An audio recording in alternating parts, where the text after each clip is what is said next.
The devil laughed that morning, not the cruel laugh humans feared, but a soft one, warm and careless, as he lifted his youngest daughter onto his shoulders.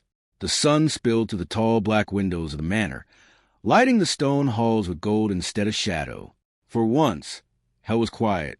Malachar Vane, Lord of Ash and Flame, ruler of the Black Dominion, was not wearing his crown. He wore simple dark clothes, sleeves rolled up, hands stained not with blood, but flour. "You're doing it wrong, Baba," his son groaned, arms crossed. Malachar raised an eyebrow. "I have conquered realms, boy. I can bake bread." The loaf exploded in the oven. Laughter filled the hall. His wife, Elira, leaned against the doorway, smiling softly.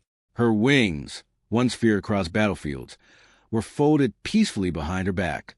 She held their infant son close, humming an old infernal lullaby. "This," she said gently, "is why the humans are wrong about us." Malachar looked at her, eyes softening. Let them believe what they want, as long as they never come here. That was his mistake. The Black Dominion was hidden from human lands, shielded by ancient wards, protected by treaties older than kingdoms.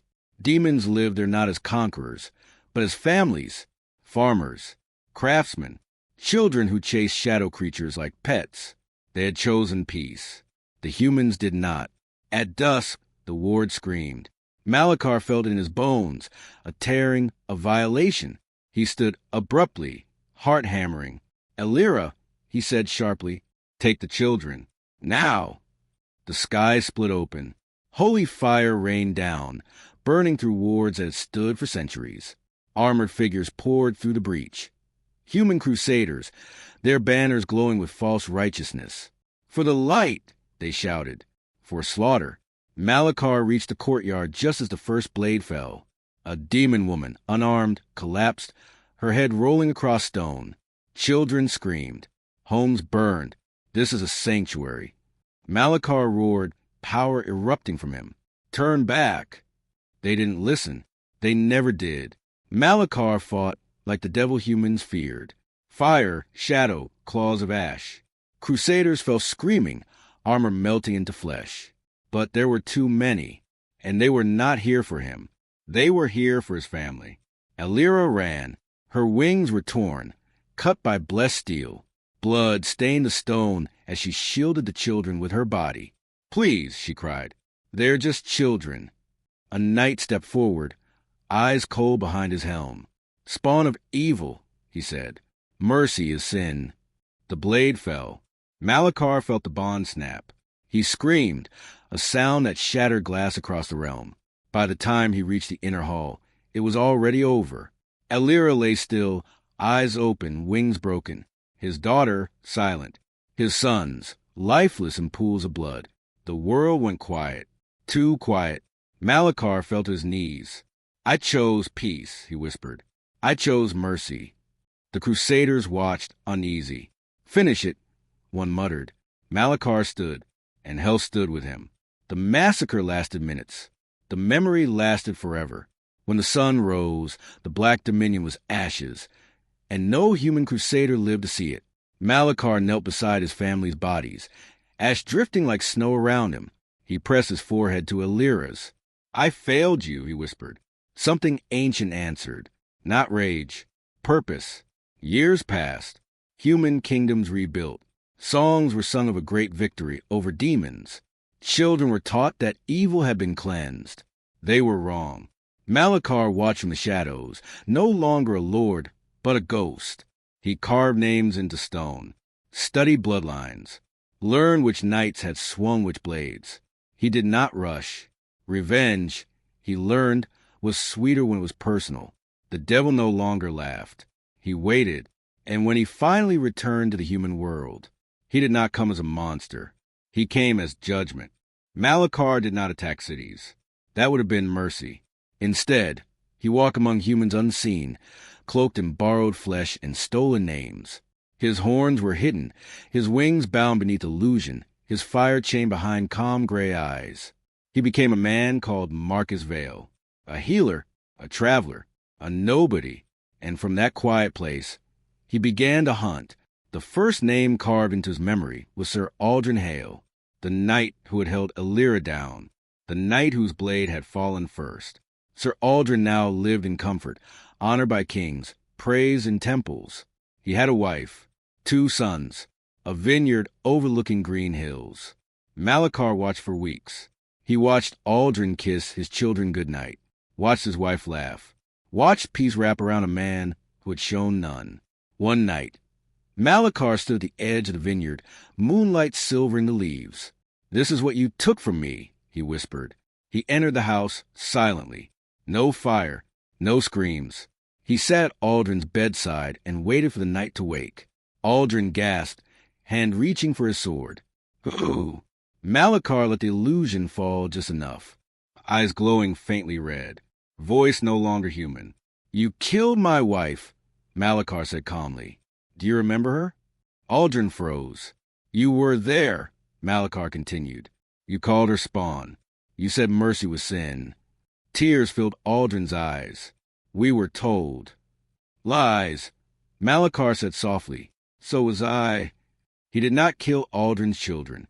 He did not touch his wife. Instead, Malachar pressed a burning mark over Aldrin's heart, a sigil of memory.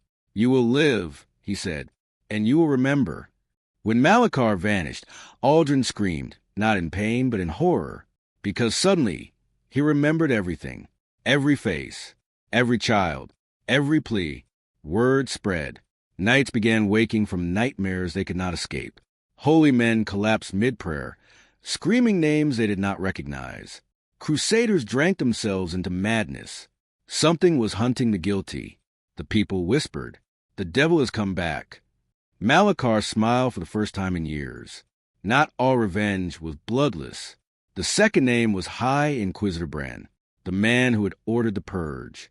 Malachar followed him to the capital city, into the grand cathedral built atop stolen demon stone. Bren stood before thousands, preaching of purity and light. Malachar walked the aisle as a pilgrim. When Bren raised his hands, Malachar raised his own. The flames erupted silently. Only Bren burned. His screams echoed through the cathedral as holy wards failed, melting like wax. The crowd fled in terror. Malachar watched calmly as Bren turned to ash. "For my children," he whispered, "but revenge has a cost." Each act pulled Malachar further from the man he had been. The memories of laughter in his kitchen faded. His daughter's voice grew distant. Sometimes, when he closed his eyes, he could no longer remember Illyria's smile, only her blood. That frightened him more than humans ever had. One night, Malachar was wounded. Blessed steel pierced his side during an ambush meant for another. He collapsed near a village stream, blood dark against moonlit water. That was where Leora found him. She was human, a widow, a healer, a woman with tired eyes and gentle hands. She should have run. She didn't. "Don't move," she said firmly, tearing cloth to bind his wound. "You should fear me," Malachar rasped. She met his gaze calmly. "I fear men who enjoy cruelty. You're just in pain." Her words struck deeper than the blade. For days, Malachar hid in her cottage, healing slowly. Leora asked no questions. She fed him, changed his bandages, spoke of her lost husband, killed in a holy war he never believed in. "They told him demons were monsters," she said quietly. "He died screaming their names." Malachar turned away, shame burning his chest. Humans had suffered too. When he left, Leora pressed a small charm into his hand. "For protection," she said. He almost laughed. Instead, he bowed. "Thank you," he said sincerely. That night, as Malachar vanished into shadow, something ancient stirred again. Not rage, conflict, back in the human kingdoms. The Council of Light gathered. "This is not a mindless demon," one said. "He chooses. He judges." "Then he must be stopped," another replied. "Before people start sympathizing." A new order was formed, not to hunt demons, but to hunt Malachar. And leading them, a young knight, born the night the Black Dominion burned. Malachar stood atop a hill overlooking human lands, wind tugging at his cloak. "My love," he whispered to the stars, "I am becoming something else." He clenched his fists. I don't know if I can stop. The knight's name was Edrin Vale. He rode at the head of the New Order of Light, silver armor gleaming, white cloak untouched by blood or doubt. Priests called him Chosen. Soldiers called him Hope. Malachar watched him from the shadows of a ruined watchtower. So young, he murmured. So clean. Edrin was not like the others. He did not burn villages. He did not slaughter children. He prayed before every march. And that unsettled Malachar more than cruelty ever could. Their first meeting was accidental. A border town. A burning inn. Cultists screaming as hellfire devoured them. Malachar stepped from the flames and found Edrin's sword already pointed at his heart. For a moment, time froze. Red eyes met blue. You're the devil, Edrin said, voice steady.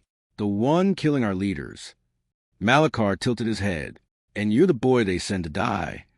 Edrin did not strike. Why? He asked instead. Why only the guilty? Malachar laughed softly, bitterly. Because mercy was never given to me. Their blades clashed. Steel screamed against infernal fire. The ground cracked beneath them. Malachar fought like a storm, but Edrin fought like someone who believed. That belief burned. Edrin's sword cut Malachar's shoulder. Malachar staggered back, shocked. You hesitate, Edrin said. That means you're not lost. Those words hit harder than the blade. Malachar vanished into smoke. That night, memories returned uninvited. Elira laughing as she burned bread. His son tugging his wing. His daughter asleep on his chest. Malachar screamed, not in rage, in fear, because for the first time he wondered, what if I am become the thing they said I was? Meanwhile, the order marched. Villages began protecting Malachar's symbols. Humans hid demons. Mothers whispered his name, not his curse, but prayer.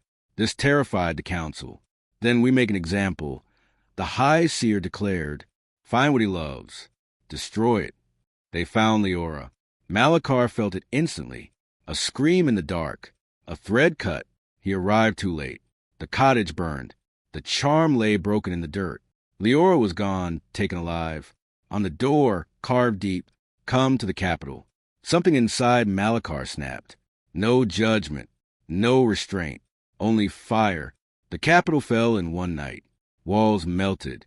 Towers collapsed. The sky burned red as Malachar descended in full form. Horns unbound, wings blazing, eyes like suns. People ran, prayed, died. Edrin stood alone at the cathedral steps, sword raised, shaking. Stop, he shouted. This isn't justice anymore. Malachar landed before him, heat-warping stone. They took her, Malachar growled, like they took my children. Edrin's voice broke. Then killing us all won't bring them back. Malachar hesitated, just for a breath. That was enough. A bolt of holy light struck his chest, throwing him into the cathedral ruins. Chains of blessing wrapped around him, burning. Leora was dragged forward, bruised but alive. Choose, the High Seer hissed. Burn the city or watch her die. Malachar roared, flames tearing at the chains. Edrin looked between them, tears streaming.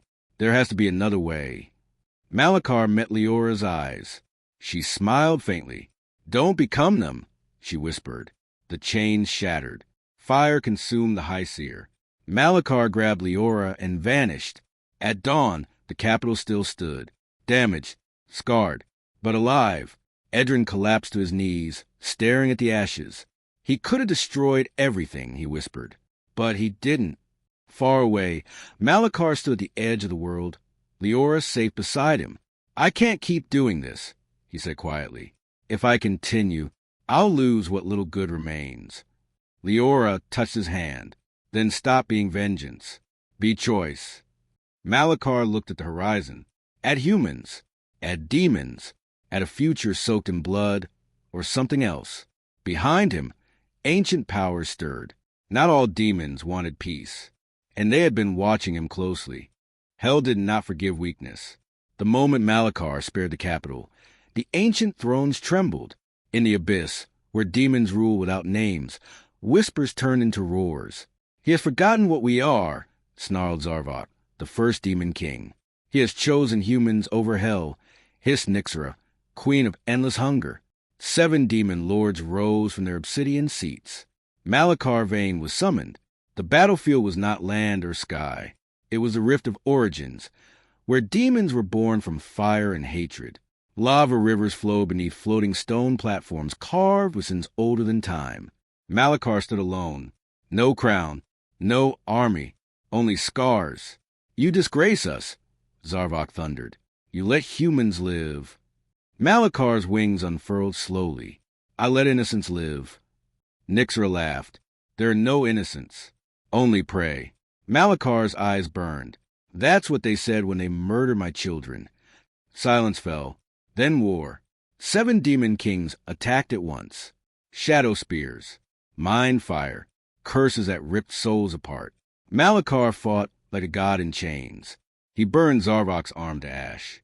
He shattered Nyxra's throne. He screamed Elira's name as claws tore through his back. Still, he refused to kill, and that hesitation nearly ended him. A blade of void pierced his chest, pinning him to the stone. His blood hissed as it hit lava. You are weak, Zarvok growled, raising his weapon.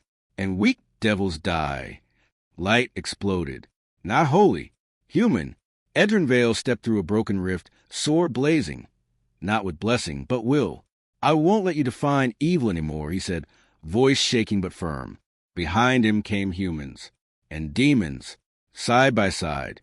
Refugees, survivors, those Malachar had spared. Zarvok laughed. You bring ants to fight gods? Malachar pulled himself free, staggering. No, he brings proof. The battlefield changed. Hell shook, not from power, but choice.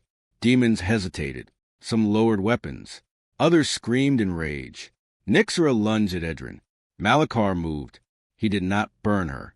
He embraced her and absorbed her power, ending her without pain. Zarvok roared and charged. Malachar met him head-on. This time, there was no mercy. Hellfire consumed the first king completely. When the smoke cleared, only one demon stood. Malachar. He looked at the remaining lords. Kneel, he said quietly, or end. They knelt. Peace did not come instantly. It never does. But borders were drawn, treaties rewritten, truth taught. Malachar did not rule hell again. He sealed it. He became its guardian instead. Keeper balance, not king of fear. Edrin laid down his sword and rebuilt the order, not of light, but of choice. Leora grew older, wiser, carrying stories instead of scars. Sometimes, at dusk, Malachar stood at the edge of the world, feeling the echo of laughter that once filled his home. He still mourned, but he was no longer lost. Humans tell this story wrong.